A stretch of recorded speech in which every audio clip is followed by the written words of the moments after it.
Coming up on the Get Lean, Eat Clean podcast. A good first step is to find breakfasts that you like that have very low amounts of carbs that are protein and fat. And just start with that one meal. That'll make such a difference because our bodies overnight replenish our blood glucose, which is why when you go to a doctor, and actually when you have insulin resistance, you can even have dawn phenomena. So you already have all the blood glucose that you possibly need, often too much when you wake up. So adding any carbs at breakfast is just the worst time to do it. Hello, and welcome to the Get Lean, Eat Clean podcast. I'm Brian Grin, and I'm here to give you actionable tips to get your body back to what it once was 5, 10, even 15 years ago. Each week, I'll give you an in-depth interview with a health expert from around the world to cut through the fluff and get you long-term sustainable results. This week, I interviewed fasting method coach Larry Diamond. He successfully lost 120 pounds and has reversed his metabolic syndrome and sleep apnea through intermittent fasting and a real whole food diet. We discussed his health journey, his small steps that make a huge difference, how to overcome being hungry all the time, the importance of not snacking, the power of fasting, and his one tip to get your body back to what it once was. So I really enjoyed this interview with Larry Diamond. He coaches others through the fasting method and his experience. There's a lot to learn from it. So enjoy this episode, and thanks so much for listening. All right. Welcome to the Get Lean, Eat Clean podcast. My name is Brian Grin, and I have a special guest, Larry Diamond, on. Welcome to the show, Larry. Thank you, Brian. Pleasure to be here. Happy 2021 to you and your audience. Yes, 2021. We have a lot to talk about today. I know my audience, I talk quite a bit about keto, intermittent fasting. We're going to talk about all that today. But before we get into that, perhaps tell the audience maybe your story and your journey. I know you have quite a health journey to share. Yeah, so my health journey started in 2013. My uncle, who was my father figure growing up, had gotten advanced Alzheimer's, and we had become unknowns to us. He was living alone. I was his closest family. We were trying to get him to move into our home. When he retired, he refused, and he kind of hid it. So at late 2012, we had to take him in. It had progressed really far. At that time, I was around 290, 300 pounds. I'm 5'9". I had been even larger than that in the past. So for over 2 decades, wow. I had been between 350 or over 350 and around 270. And so my uncle's journey and what had happened, and to see such a brilliant, kind man suffering with Alzheimer's. And we had talked about him having a great time with us. And the other thing going on in 2013 was we had a newly adopted daughter. So we were able to adopt her in 2011. So when my uncle came to us with this condition, she had been part of our family before that for 6 months, but it was about a year after the adoption. And I was 47 at the time, about to turn 48. And I was really questioning. I didn't let my wife know my full concerns, but I was questioning if I would make 50. Mm-hmm. And along with the morbid obesity, there was sleep apnea, severe IBS, brain fog, very low energy, anxiety, just a whole problems breathing, just a whole slew of health conditions. And one, I remember this very clearly, and we can talk about it. I do have a background I started at chemical engineering, did not get a degree in chemical engineering, then went to molecular biology, ended up getting degrees in geography, but within geography, I was focused on agriculture, because that's the quintessential human activity. And in a lot of ways, that primed me for paleo and primal, that aspect of my journey, because I was literally studying how our ancestors used the environmental conditions and the resources that their particular ecological, biological setting provided for them to thrive and become healthy. So I had that background, but I remember in 2013, really kind of this thought went through my head.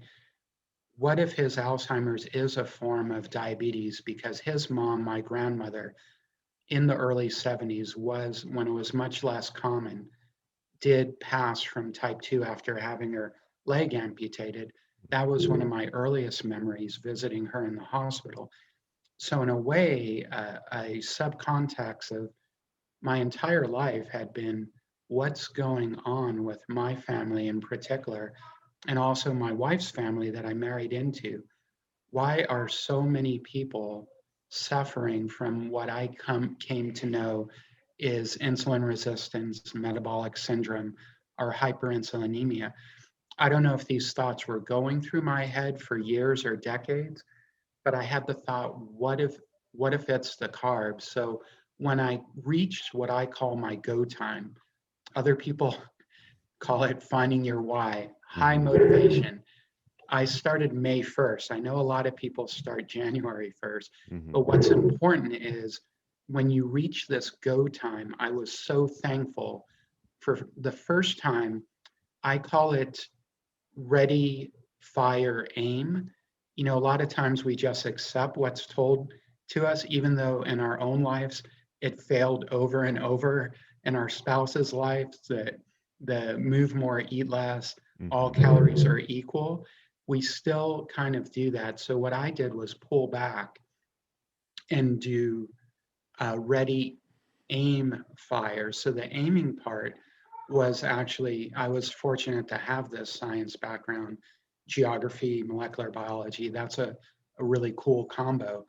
So I went to the internet and I used social media. And it's why I'm so appreciative that people like you pay it forward and share, because how I really started healing was with finding a community. I found somebody named Sam Feltham, who had a Smash the Fat podcast at that time, and he's now the director of the Public Health Collaboration in the UK, an amazing grassroots organization, and people should check out his website. I found people like Peter Attia telling me about Ansel Keys and how there wasn't any really compelling evidence that fats, especially natural fats, were something to be concerned about. Also, Professor Tim Noakes in South Africa, who went on an intellectual change journey. So I found this wonderful community, and I made this key point that I wasn't going to accept anything that I had heard about what is or isn't healthy, what is or isn't a healthy food. And I was going to really ask why and really think through things and come to my own conclusions. So that's how everything began. Wow. Yeah. So it began. So 2013, you sort of hit a wall, I would say, or you had an epiphany that whatever these guidelines that were given out are wrong, and you did your own research, which nowadays there's a ton of information out there right on the web, more and more. And what was sort of your first step? You said you started in May. Was it May of 2013?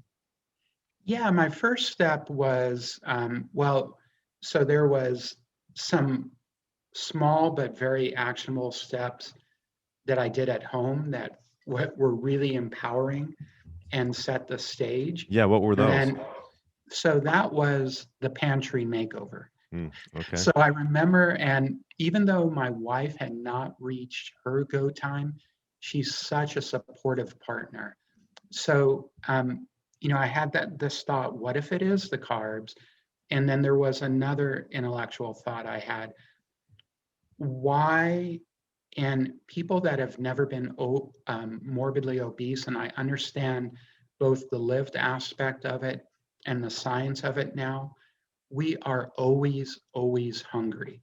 That's what people that have never become truly hyperinsulinemic, high insulin levels and blood sugar swings throughout the day, we we have no access to our own body fat. We get hungry every time our blood glucose and hypoglycemia, it's our brain running low on energy. It can't use fat, it can't produce ketones at that point. It's literally signaling to us throughout the day because of the state that we've come in to eat. So it's this carb roller coaster kind of vicious cycle. And so I was like, one of my breakthroughs, along with maybe it is the carbs, was my wife actually said, "You're an emotional eater, I think." And I said, there's certainly so much emotion and tied up with everything going on. But I also said, I'm just hungry all the time. It felt like a physical hunger. So I actually went to the internet and I realized this was great. I realized that not all foods made me equally hungry, and it didn't seem to be correlated with calories because I put in I would have fast food probably 3, 4, or 5 times a week. I put in the calories to one of their websites, and it was well over 2,000, maybe in one meal. But I could be hungry 2 hours later. Mm. So I was like, why is this happening? It didn't feel like emotional. I simply felt physically hungry. So those were, and sadly, when you think about it, the conventional expert explanation for a lot of the rise in obesity eventually does come down to gluttony and sloth. um, but what I went beyond was trying to think of hunger at the biological underpinnings of hunger. I didn't know that was where my journey was taking me, but I had this lived experience. Why can I not burn my own body fat? I obviously have at that time in 2013, I was 290 pounds at 5'9".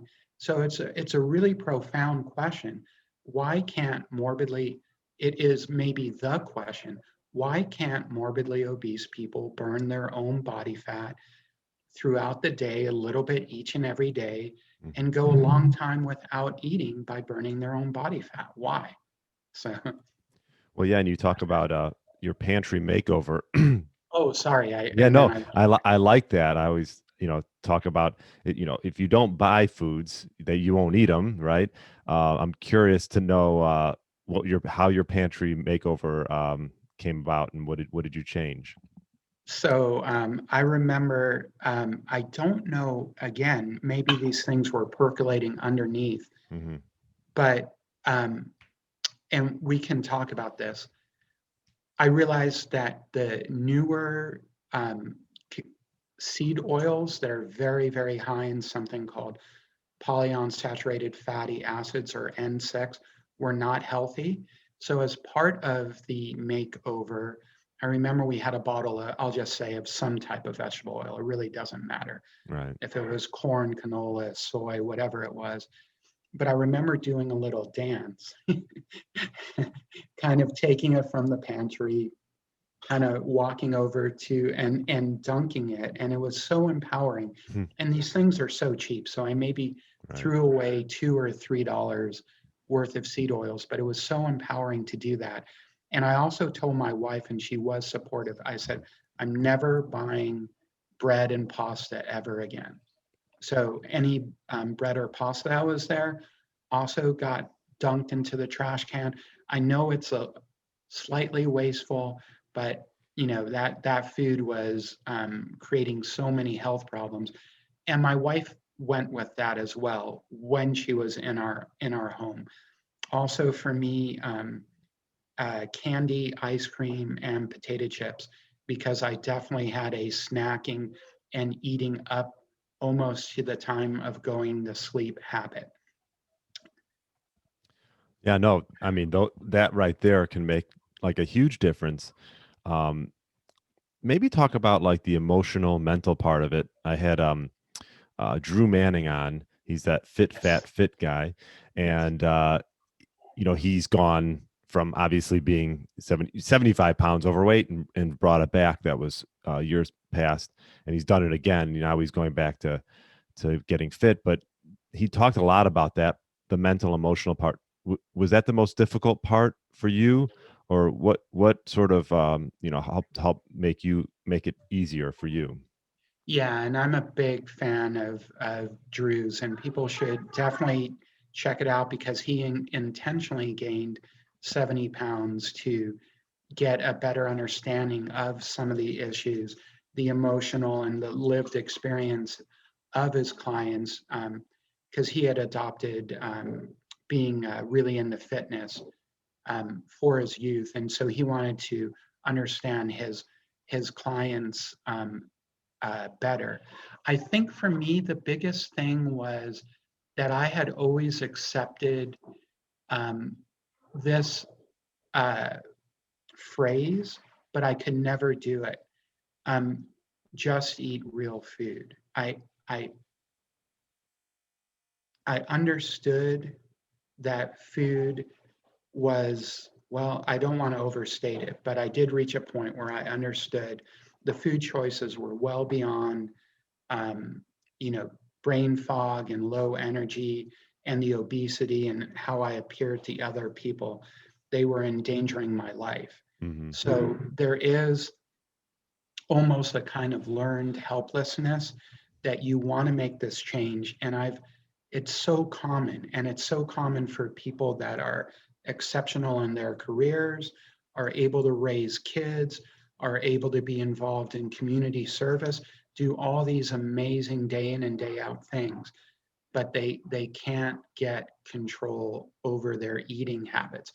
And for me, I needed um, kind of these small habit changes when I was the most motivated. Hmm. And the first couple weeks did involve willpower. It's what I tell a lot of my clients. It's the fake it until you make it state. I Hmm. didn't know this was going to happen.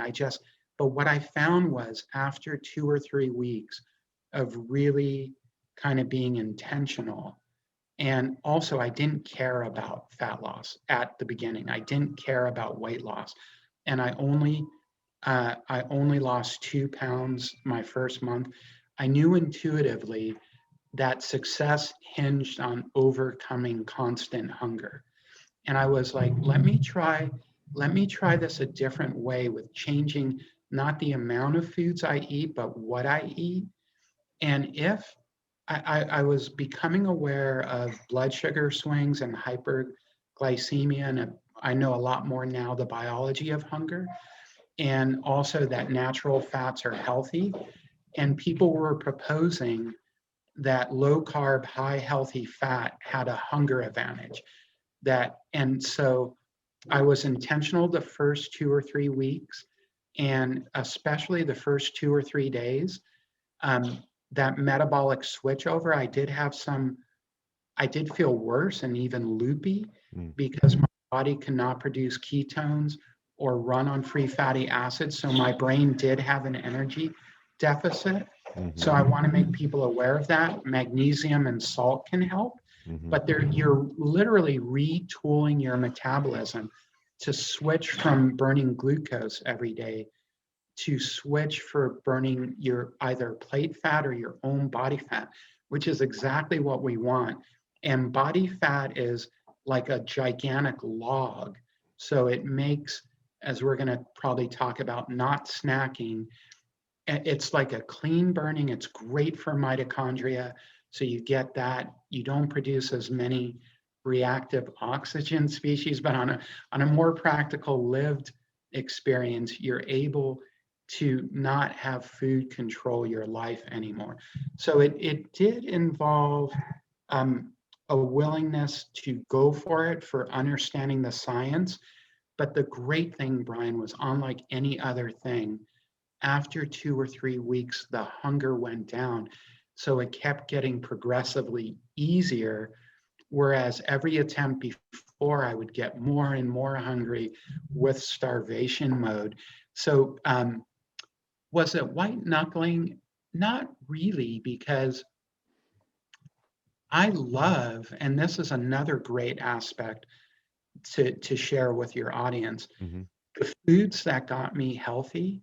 I'd always loved as a kid. I think they're foods that humans resonate with. In fact, it's almost a luxurious or rich diet, meat and veg with lots of butter or olive oil. So it the great thing was the food that healed me is the food that I continue to love now 7 years later.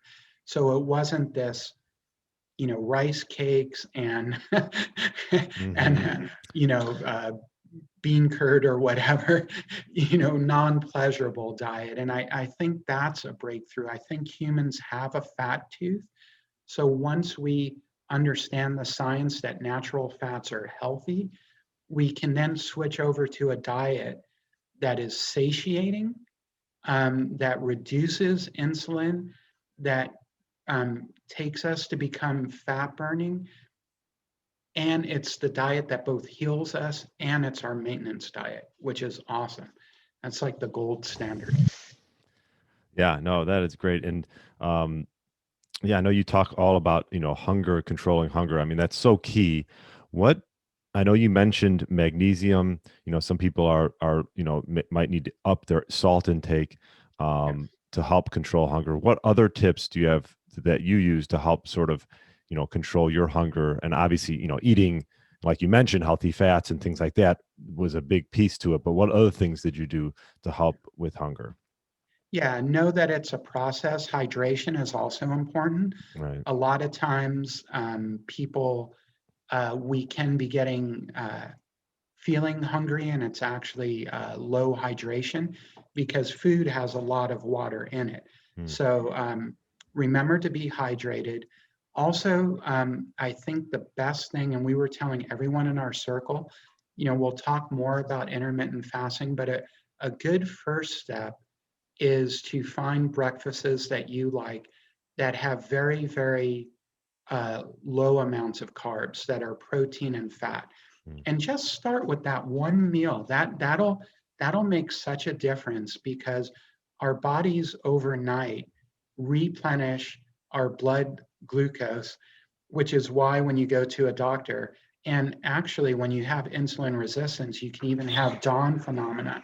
So you're already have all the blood glucose that you possibly need, often too much when you wake up.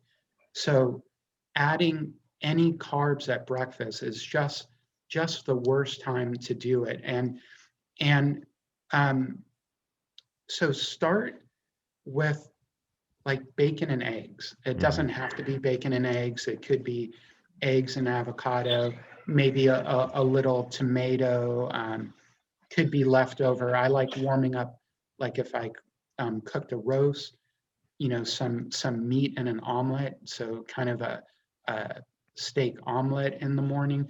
But just start with that one change. And what you'll be doing for your body is you won't have that low sugar, which prompts even anyone to start looking around their work environment or their home environment for quick energy. So we want to avoid that by the first step would be to have a breakfast as low carb with some nice protein and healthy fats in it. Yeah. And create momentum Yeah, I like that tip. That first meal or whenever it is, right? whenever it is. Yeah. Whenever it is, like people start breakfast, they'll have a muffin. Like that's like, a blueberry muffin, right? Like that's not a great way to start the day per se, like you said, because excuse me, you're going to start on that sort of insulin roller coaster, that blood sugar roller coaster that's going to affect the rest of your day. Um, perhaps I know we'll talk about fasting. How did you start implementing fasting? Was it something you did right away? I know obviously you changed, you cleaned out your pantry. When did you start implementing fasting? Yeah. So what was interesting was that method of, um, so I mentioned not being hungry after the 2 or 3 weeks. So I wasn't measuring blood glucose at the time, but I felt um, like I was no longer on that roller coaster that you just described. And that took you So about then, and that took you what, like a month maybe to get that honed in, give or take? yes, yeah. So Yeah. I was up to that time. I was having 3 meals a day, and this is so critical. So in our fasting method program, we take people on all kinds of different protocols, and um, we found something called alternate day fasting is an excellent protocol, but the kind of hallmark solid base that is for advanced fasters, for Dr. Fung or Megan Ramos, our president herself, to me or my wife, who've now done this for 7 years, is not snacking, Mm, not snacking. right. That is really the hallmark. And especially Dr. Fung has talked about this up until like the 70s or even early 80s. The average amount of times eating was 3 a day. Hmm. And then now it's become 6, 8, 10.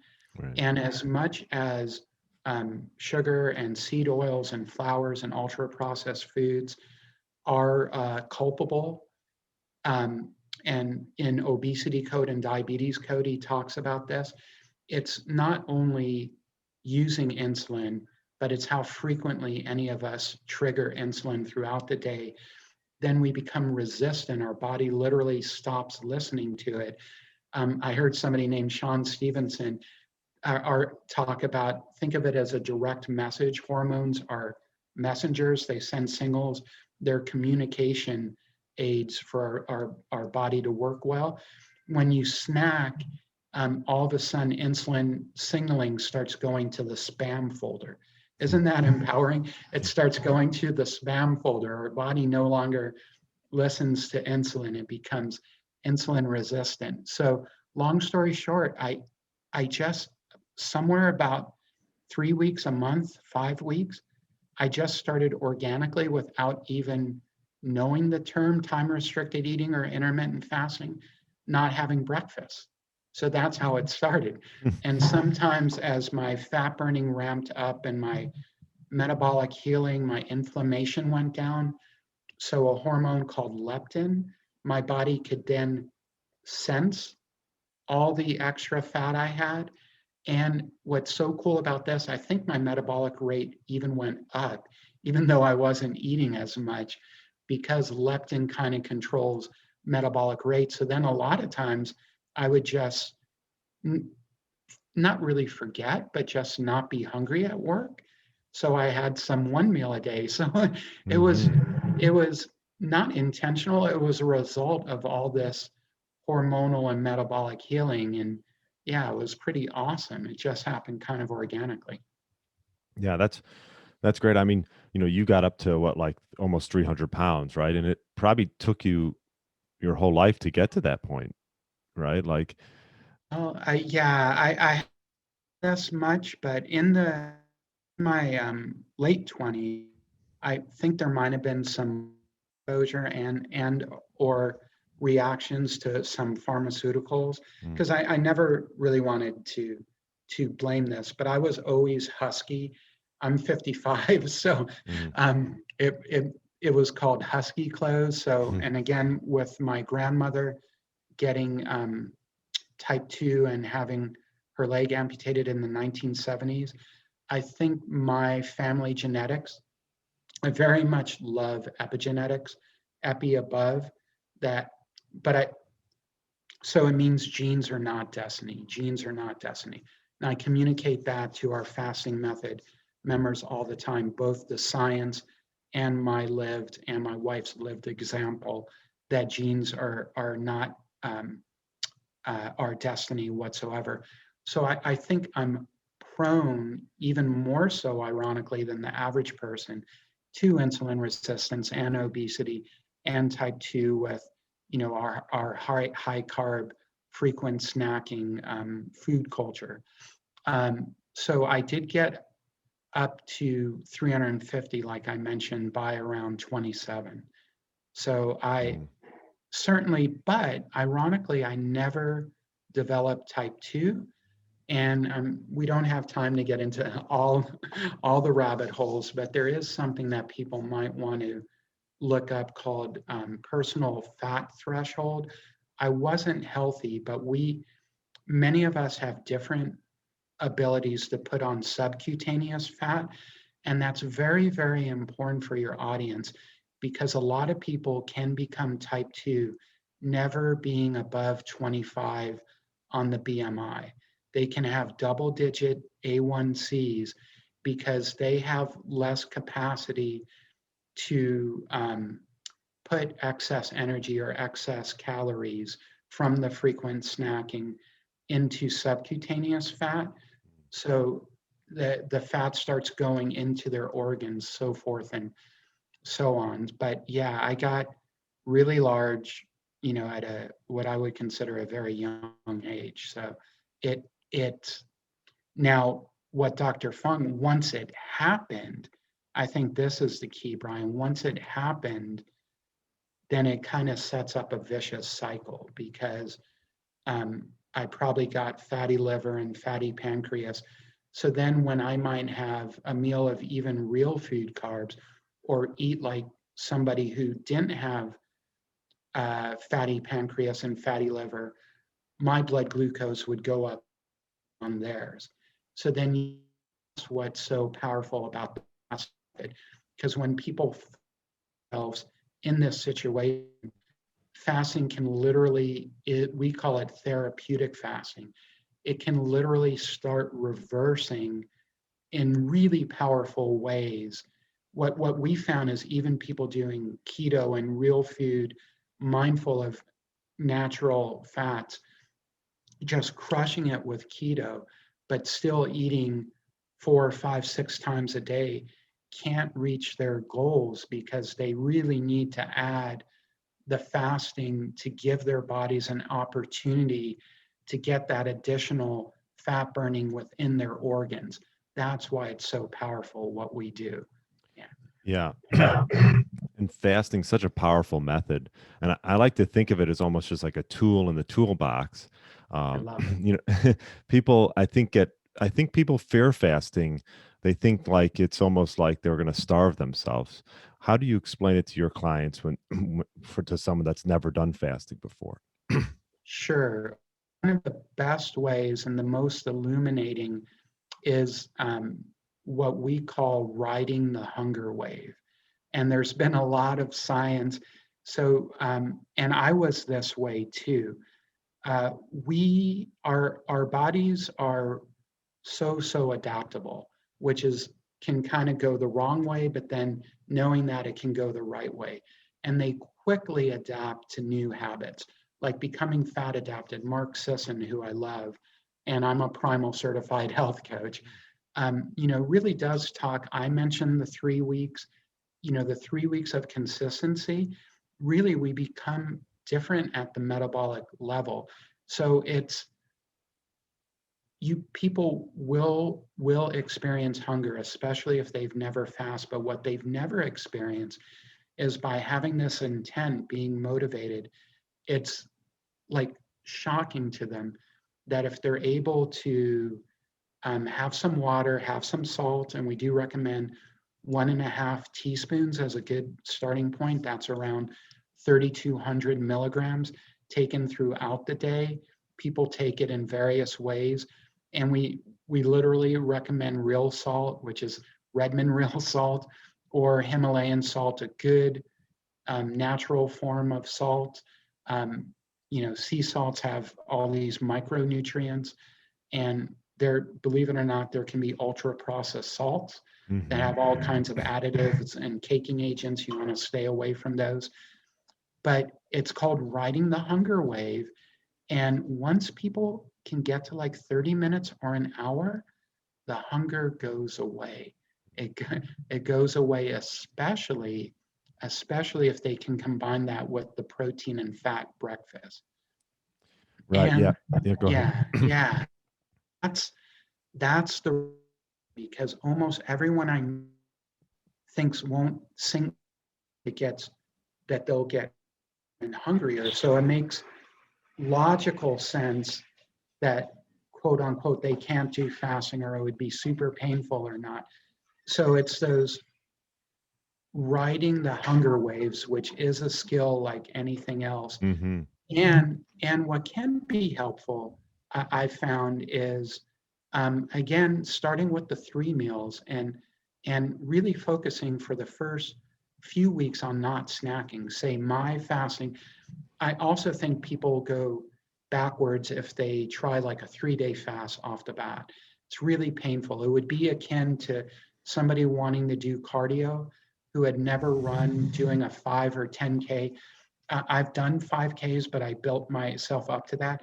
If I went from not running to a 5K, my legs would not, even if I could mentally tough it out, I would be so sore, I would Mm-hmm. never want to run again. If Right. you do a 3 day fast and you just feel miserable and your body can't burn its own body fat and your brain's screaming and you're not properly, you don't have the electrolytes Mm-hmm. and you just feel, then you may never fast again. So you do not want to do that. You want to be aware. You want to get a good, if it's our group, I love the fasting method, but you want to get some great knowledge on how to do fasting well and to build up your fasting muscle. Yeah, I love how you say that, like your fasting muscle. Um, I like to, because I coach some people through fasting, is, and I have a journal, and in the journal what we'll do is, and I like to start, like, I think, you can take it in steps of, maybe first, like you said, clean out the pantry, try to just focus on whole foods. Then from there, perhaps go to 3 meals a day if you were Yes. doing 5 or 6 as a next step. And then once you get that down, then perhaps maybe push back your breakfast. I like to, maybe, right. So maybe if you're used to eating at 7, 8 in the morning, just push it back an hour and maybe do that for a week or a few days until, like, but like, going to your point, like you said, like starting out with a 3 day fast is probably going to set you up for failure, and you're better off sort of easing into the whole fasting process. And then once you get the hang of it, because I was the same way, I never fasted my whole life, and then I got into it. And I remember when I first started doing it, I'm a big golfer. I was like, oh, I'm not going to eat going into this golf round. And I played, I think maybe it's like a mid-morning round. And then I realized on the course that was probably not the smartest idea. My body was just not ready for it. And yeah, I had major hunger pains, because I think Right. so. Yeah, I think the key, like you mentioned, is ease into it. um and yeah, and then the results will, you'll be able to do it for a longer period of time down the road. And we also talk a lot about mindset, and this is so powerful. And that we term fasting days or the times when we're fasting as healing times, Hmm. and then combining that with real food that is really that we handle well as kind of healthy rebuilding times. So think about how powerful that would be to have both of these habits. So literally every day you're either healing or rebuilding healthily. So then that's just going to, and even if there's a fraction of 1% healing and rebuilding well each day with 30 days, Right. you know, and then 365 days, the results will be astounding. And something that you mentioned, we also make our members aware and why not snacking is so powerful. 3 meals plus 3 snacks, essentially to the body, that's 6 meals. And and then the other thing that we talk about, because a lot of people listening to your podcast and wanting to go on a health journey, and we call it taking control of our health, we'll hear terms like 16:8 or 18:6. Mm-hmm.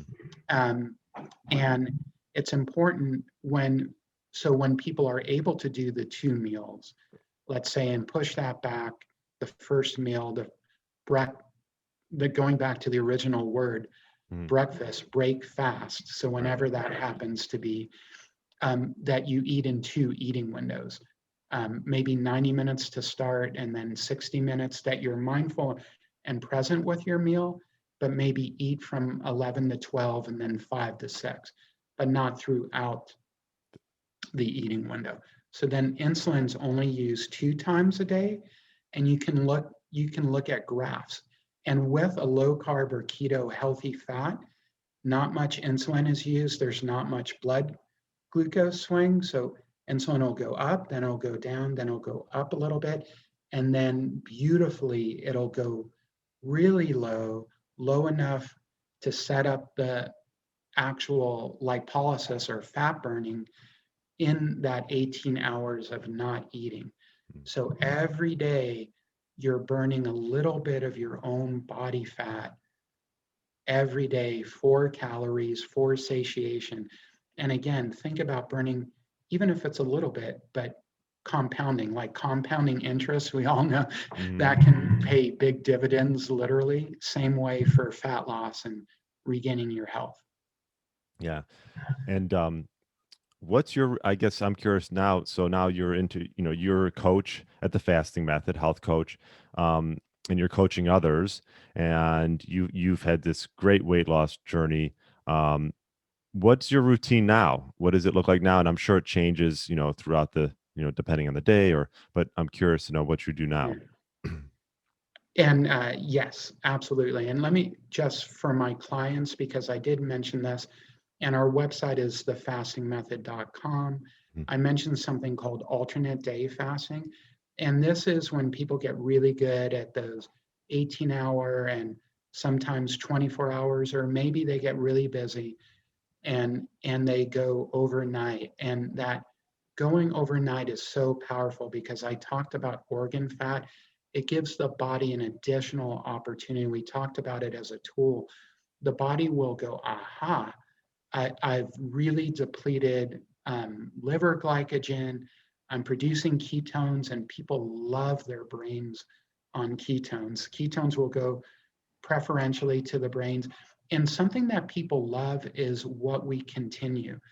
So I'm reading this book called Tiny Habits by BJ Fogg, and really habits stick when they're emotionally satisfying. So, you know, people feel great with the method we do. So just briefly, alternate day fasting can be very, very powerful, especially if people haven't quite gotten where they want to with real food, primal, paleo, low carb, keto version, and exercise. It would be 3, 36, or 42-hour fast. Most people will have, so 42-hour fast would be going from dinner, say Sunday, Mm-hmm. not eating Monday to lunch on Tuesday. Okay. So most people end up having 2 meals on Saturday and Sunday, so they can participate in family and social outings. Then they won't eat Monday, Wednesday, and Friday, and they'll have 2 meals on Tuesday and Thursday. And that can simplify work week so much. You only have to really can plan for, eat, cook, however you want to do it 4 times during the traditional work week. It can really provide benefits. Yeah. What it looks like now for me is a lot of 18-6, some 1 meal a day days. I do like, we're recording this on a Monday. I like to think of Monday as, I got this term from Mike Mutzel, but metabolic Monday.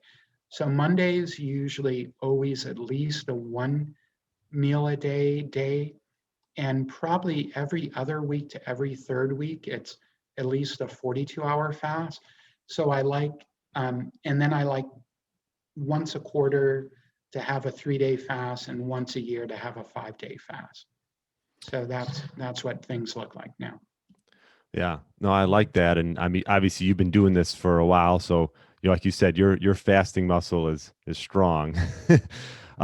And I like to do the same thing. I do some extended fasts. I haven't done a 3 or 5 day. Um, what is that like? I'm curious how you do a 5 day fast once a year. Um, how does that look? It's really interesting. So um, I will, it's funny because Dr. Fung and Megan, we really focus on effectiveness and N1 and what's best for the person. So one thing to be mindful of is we live in a very toxic environment, and this is a good thing, but it can, I've experienced, my wife and my clients have as well. You will, because fasting is so powerful for lipolysis or fat burning, it can release some of the toxins that were stored in our body. So then we need to get those toxins into our cells and out of our cells. This could be a whole hour itself, Hmm. but things like sauna can help.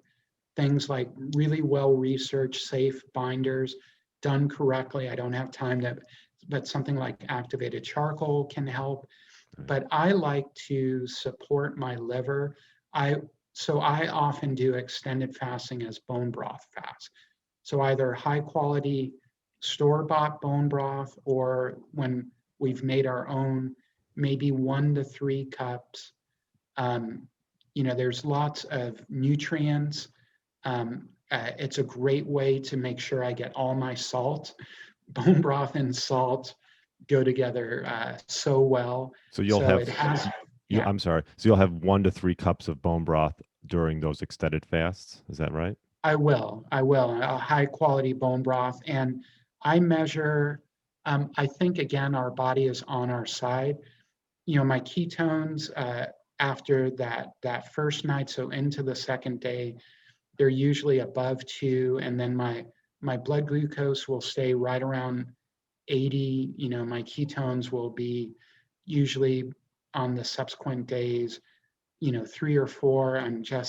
I'm producing ketones, my blood glucose. And the amazing thing is that um, you can also get euphoria.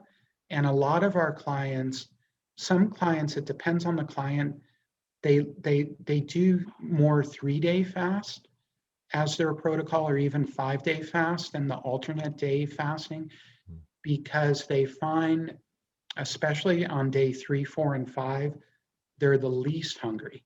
Hmm. Ironically, days 3, 4, and 5 become the easiest, and they get that mental clarity. I've had clients tell me that they've solved decades long work problems, Right. like engineers, and it's well known throughout history, this kind of incredible clarity.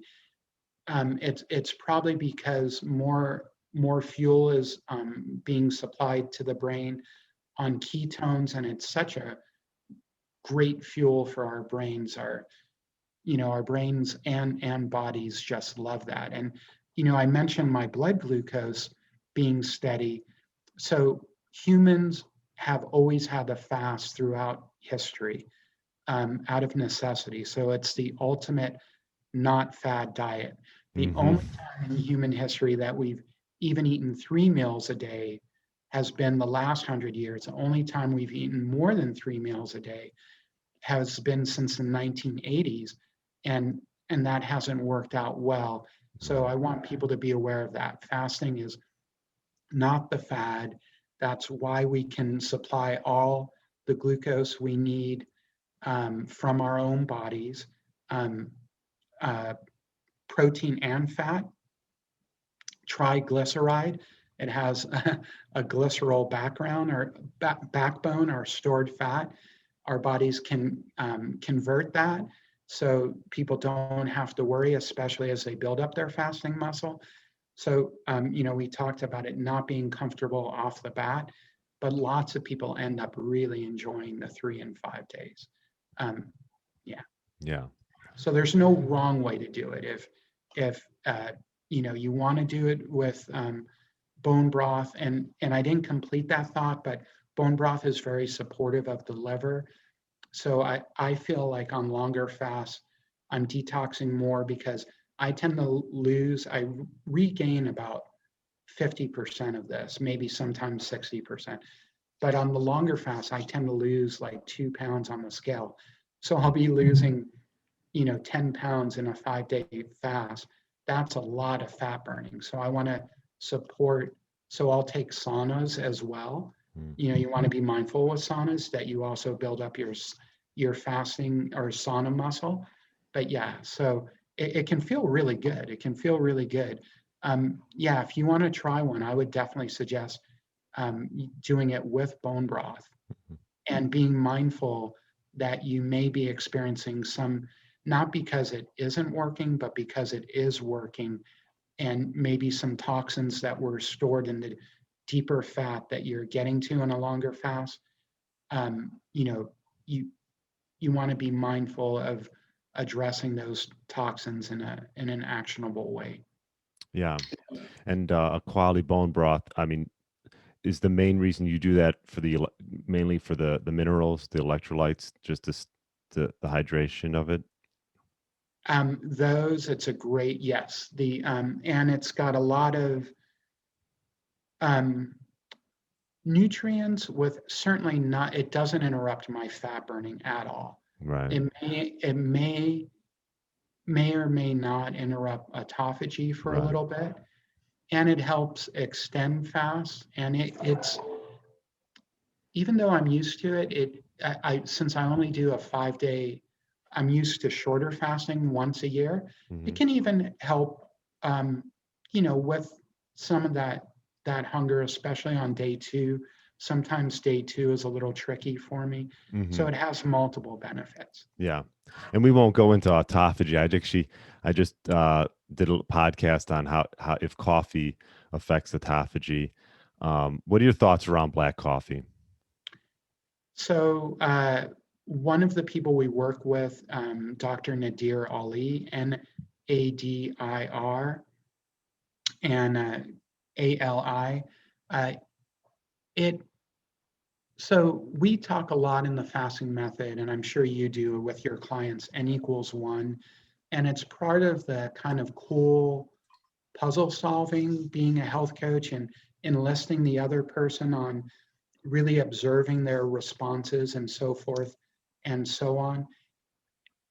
So it depends, because some people may be having cortisol issues, and coffee might backfire, so it but from an autophagic standpoint, it does seem to actually, black coffee, be pro-autophagic, Hmm. and so does green and Green tea. black tea. Yes, Yeah. and then there also, cinnamon seems to be pro-autophagic. I'm a fan of Ceylon cinnamon because it's safer. It doesn't have that Saigon cinnamon. You can't have that much of it. Right. So cinnamon, potentially turmeric as well. So yeah, it's really cool. Yeah. It's And really cool. I say, black coffee, it's one of those things. It can help you perhaps get through the fast.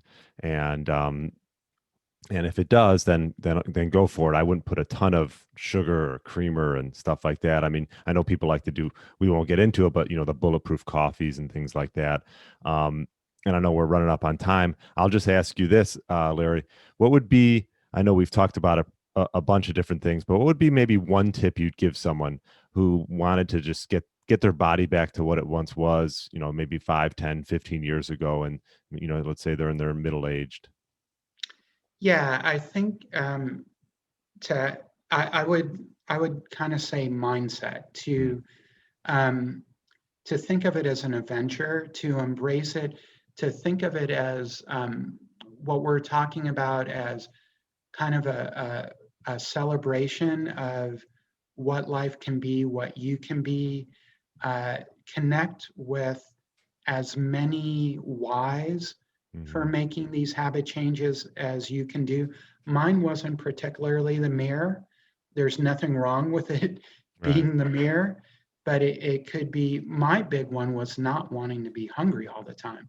Right. So ironically, most people expect a diet to make them hungrier, but we talked about some of the biology of hunger.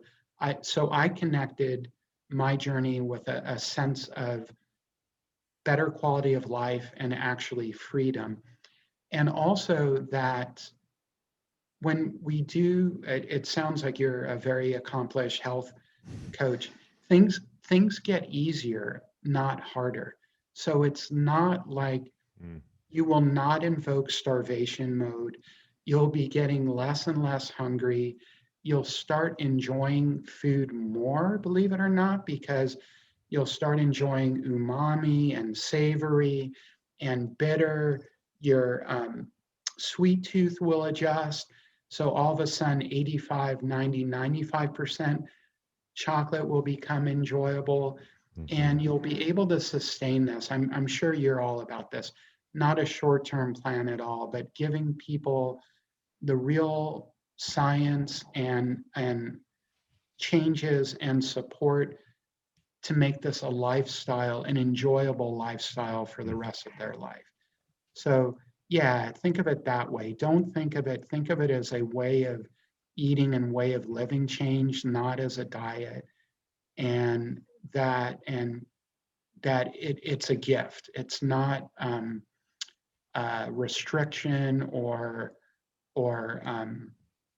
it's something taken with a sense of joy and adventure and possibility. Yeah, well said. Well said. No need to elaborate on that. Well, this is great. We're the best place I know, thefastingmethod.com, right, to find you. Yes. Yeah. Yeah, and it's so great. We have do-it-yourself options and a 1-week trial on that with incredible resources and support. And then there's also a tab for coaching and all of the coaches, including me. So that's for people that want to have one-on-one sessions with a coach, and it includes 2 visits, the packages with 2 wonderful doctors. So it can really help people that are maybe more busy, but then there's also the quote unquote do it yourself option. They can email me at any time. It's Larry with 2 R's, LARRY at thefastingmethod.com. I'm on Twitter at NatureBoyRR and Instagram NatureBoyRR. And our website's just wonderful. And just to let people know, there's one website when you aren't a member, and then if you choose to become a member, you can trial it in that 1-week trial. All of a sudden you get these member-only message boards, regular questions and answers with Dr. Fung and Megan Ramos' entire courses. Yeah, it's just a whole different site when you become a member. Yeah, and it's great. Support, community, I think that's all important when you're trying to, go on your health journey. And well, Larry, I'll definitely put all the links in the show notes so people can find you. And this was great. We probably could have talked for another hour, but thanks so much for coming on. Thank you for the opportunity, and thank you for helping folks. It's, it almost feels guilty at times, doesn't it? Because it's so much fun helping people, but it's win-win, which is, I think society needs a lot more win-win scenarios. I agree. Well, thanks so much, Larry. Thank you. Have a great 2021 yourself and your loved ones and everyone out there. Thanks for listening to the Get Lean, Eat Clean podcast. I understand there are millions of other podcasts out there, and you've chosen to listen to mine, and I appreciate that. Check out the show notes at briangrin.com for everything that was mentioned in this episode. Feel free to subscribe to the podcast and share it with a friend or family member that's looking to get their body back to what it once was. Thanks again, and have a great day.